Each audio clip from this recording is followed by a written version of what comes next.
ہرقل شاہ روم نے قریش کے قافلے میں ایک آدمی بلانے کو بھیجا، اور اس وقت یہ لوگ تجارت کے لیے ملک شام گئے ہوئے تھے، اور یہ وہ زمانہ تھا جب رسول اللہ صلی اللہ علیہ وسلم نے قریش اور ابو سفیان سے ایک وقتی عہد کیا ہوا تھا۔ جب ابو سفیان اور دوسرے لوگ ہرقل کے پاس ایلیا پہنچے جہاں ہرقل نے دربار طلب کیا تھا، اس کے گرد روم کے بڑے بڑے لوگ، علماء، وزراء و امراء بیٹھے ہوئے تھے۔ ہرقل نے ان کو اور اپنے ترجمان کو بلوایا، پھر ان سے پوچھا کہ تم میں سے کون شخص مدعی رسالت کا زیادہ قریبی عزیز ہے؟ ابو سفیان کہتے ہیں کہ میں بول اٹھا کہ میں اس کا سب سے زیادہ قریبی رشتہ دار ہوں۔ یہ سن کر ہرقل نے حکم دیا کہ اس ابو سفیان کو میرے قریب لا کر بٹھاؤ اور اس کے ساتھیوں کو اس کی پیٹھ کے پیچھے بٹھا دو۔ پھر اپنے ترجمان سے کہا کہ ان لوگوں سے کہہ دو کہ میں ابو سفیان سے اس شخص یعنی محمد صلی اللہ علیہ وسلم کے حالات پوچھتا ہوں۔ اگر یہ مجھ سے کسی بات میں جھوٹ بول دے تو تم اس کا جھوٹ ظاہر کر دینا۔ ابو سفیان کا قول ہے کہ خدا کی قسم، اگر مجھے یہ غیرت نہ آتی کہ یہ لوگ مجھ کو جھٹلائیں گے تو میں آپ صلی اللہ علیہ وسلم کی نسبت ضرور غلط گوئی سے کام لیتا۔ خیر، پہلی بات جو ہرقل نے مجھ سے پوچھی وہ یہ کہ اس شخص کا خاندان تم لوگوں میں کیسا ہے؟ میں نے کہا وہ تو بڑے اونچے عالی نسب والے ہیں۔ کہنے لگا اس سے پہلے بھی کسی نے تم لوگوں میں ایسی بات کہی تھی؟ میں نے کہا نہیں۔ کہنے لگا اچھا اس کے بڑوں میں کوئی بادشاہ ہوا ہے؟ میں نے کہا نہیں۔ پھر اس نے کہا بڑے لوگوں نے اس کی پیروی اختیار کی ہے یا کمزوروں نے؟ میں نے کہا نہیں، کمزوروں نے۔ پھر کہنے لگا اس کے تابعدار روز بڑھتے جاتے ہیں یا کوئی ساتھی پھر بھی جاتا ہے؟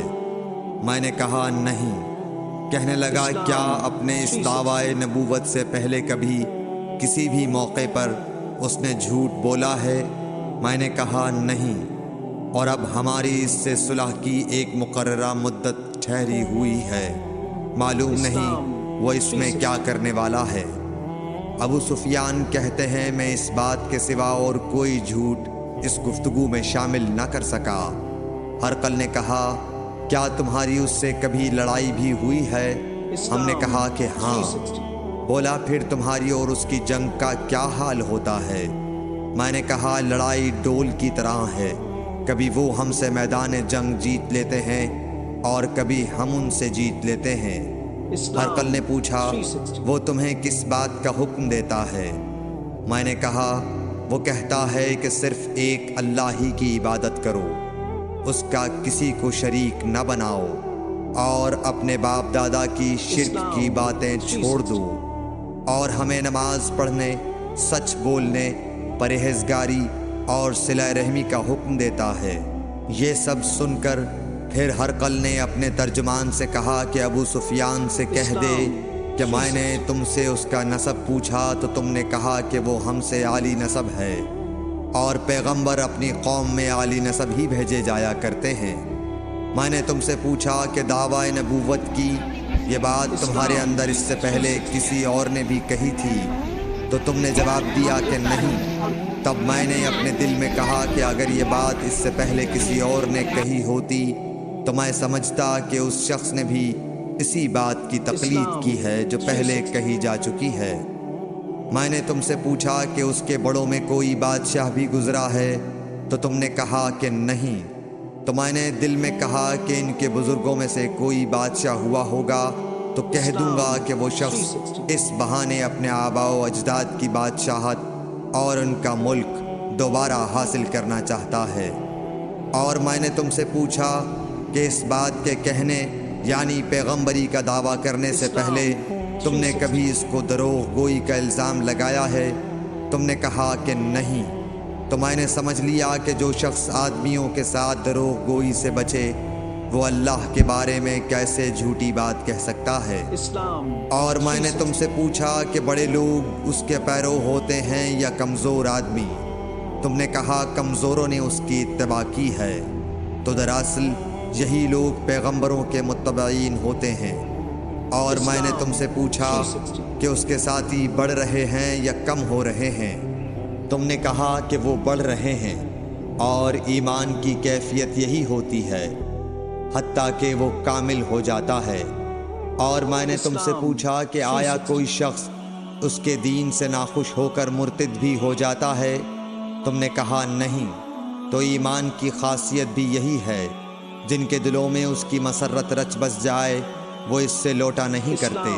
اور میں نے تم سے پوچھا کہ آیا وہ کبھی عہد شکنی کرتے ہیں؟ تم نے کہا نہیں۔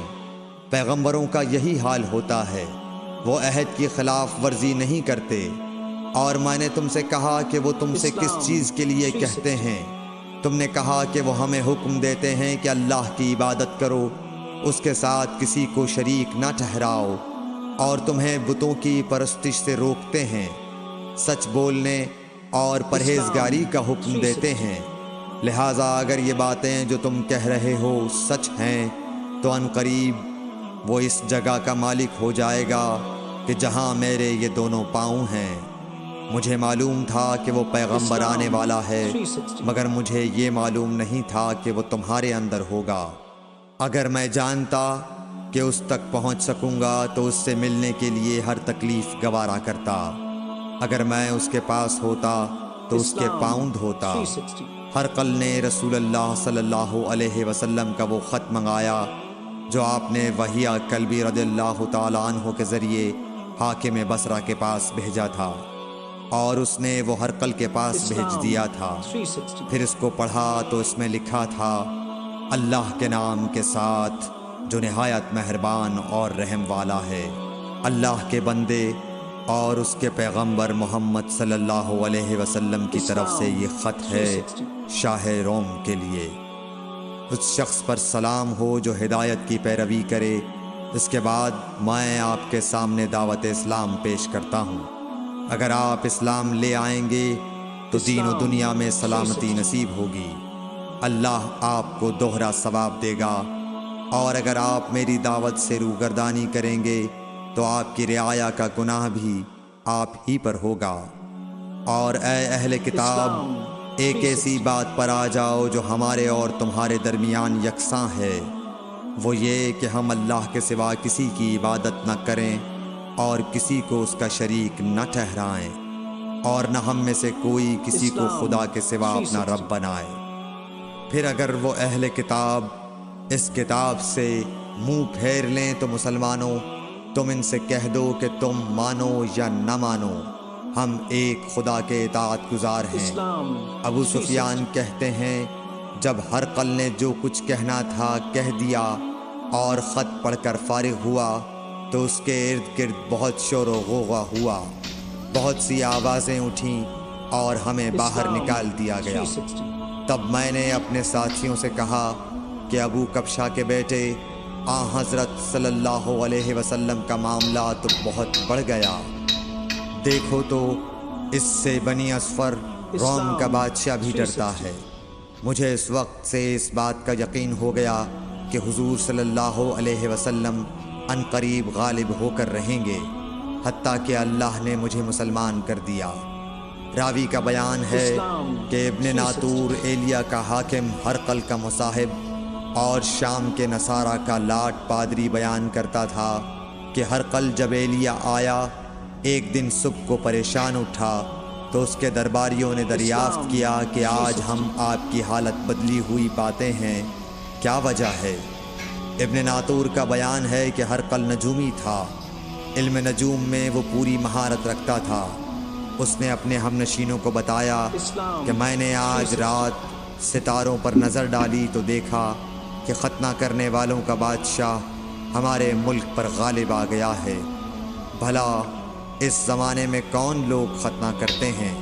انہوں نے کہا کہ یہود کے سوا کوئی ختنہ نہیں کرتا، سو ان کی وجہ سے پریشان نہ ہوں۔ سلطنت کے تمام شہروں میں یہ حکم لکھ بھیجیے کہ وہاں جتنے یہودی ہوں سب قتل کر دیے جائیں۔ وہ لوگ انہی باتوں میں مشغول تھے کہ ہرقل کے پاس ایک آدمی لایا گیا جسے شاہ غسان نے بھیجا تھا۔ اس نے رسول اللہ صلی اللہ علیہ وسلم کے حالات بیان کیے۔ جب ہرقل نے سارے حالات سن لیے تو کہا کہ جا کر دیکھو وہ ختنہ کیے ہوئے ہے یا نہیں۔ انہوں نے اسے دیکھا تو بتلایا کہ وہ ختنہ کیا ہوا ہے۔ ہرقل نے جب اس شخص سے عرب کے بارے میں پوچھا تو اس نے بتلایا کہ وہ ختنہ کرتے ہیں۔ تب ہرقل نے کہا کہ یہی محمد صلی اللہ علیہ وسلم اس امت کے بادشاہ ہیں جو پیدا ہو چکے ہیں۔ پھر اس نے اپنے ایک دوست کو رومیہ خط لکھا اور وہ بھی علم نجوم میں ہرقل کی طرح ماہر تھا۔ پھر وہاں سے ہرقل حمص چلا گیا۔ ابھی حمص سے نکلا نہیں تھا کہ اس کے دوست کا خط اس کے جواب میں آ گیا۔ اس کی رائے بھی حضور صلی اللہ علیہ وسلم کے ظہور کے بارے میں ہرقل کے موافق تھی کہ محمد صلی اللہ علیہ وسلم واقعی پیغمبر ہیں۔ اس کے بعد ہرقل نے روم کے بڑے آدمیوں کو اپنے حمص کے محل میں طلب کیا اور اس کے حکم سے محل کے دروازے بند کر لیے گئے۔ پھر وہ اپنے خاص محل سے باہر آیا اور کہا، اے روم والو، کیا ہدایت اور کامیابی میں کچھ حصہ تمہارے لیے بھی ہے؟ اگر تم اپنی سلطنت کی بقا چاہتے ہو تو پھر اس نبی صلی اللہ علیہ وسلم کی بیعت کر لو اور مسلمان ہو جاؤ۔ یہ سننا تھا کہ پھر لوگ وحشی گدھوں کی طرح دروازوں کی طرف دوڑے مگر انہیں بند پایا۔ آخر جب ہرقل نے اس بات سے ان کی یہ نفرت دیکھی اور ان کے ایمان لانے سے مایوس ہو گیا تو کہنے لگا کہ ان لوگوں کو میرے پاس لاؤ۔ جب وہ دوبارہ آئے تو اس نے کہا، میں نے جو بات کہی تھی اس سے تمہاری دینی پختگی کی آزمائش مقصود تھی، سو وہ میں نے دیکھ لی۔ تب یہ بات سن کر وہ سب کے سب اس کے سامنے سجدے میں گر پڑے اور اس سے خوش ہو گئے۔ بالآخر ہرقل کی آخری حالت یہی رہی